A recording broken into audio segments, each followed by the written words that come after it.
Nasa kote ng Bureau of Customs sa mga imported na bigas at mga sasakyan na iligal na nakapasok sa bansa. Para sa detalye, balitaan mo kami, Noel Perfecto. 38 mga hinihinalang conduits o gamit ng mga sindikato ng bigas sa bansa ang tinanggalan na ng karapatang makipagtransaksyon pa sa Customs Bureau matapos na mapatunayang walang mga kakayahang mag-importa ng bigas ang naturang mga kooperatiba.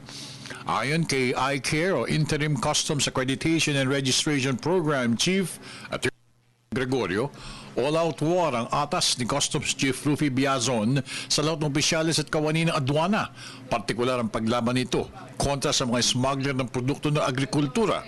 Ito'y upang mapangalagaan aniya ang interes ng mga lokal na magsasaka. We conducted inspection of their declared offices, and most of them were found to be non-existent anymore.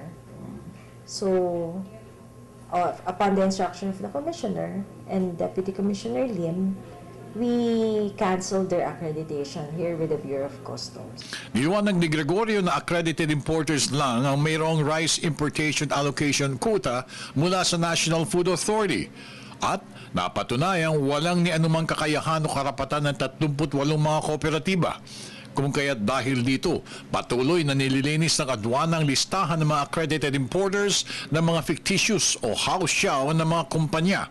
This is part of our drive against smuggling and also to help the farmers. Samantala, papaunahan mismo ni Commissioner Biazon ang pag-inspeksyon sa mga nakahold na mga second-hand high-end vehicles na kasalukuyang nasa loob ng Freeport Zone.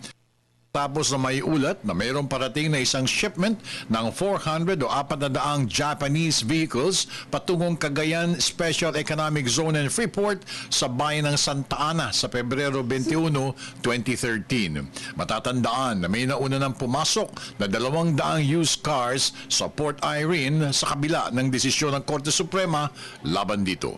Para sa Telebisyon ng Bayan, ako naman si Noel Perfecto.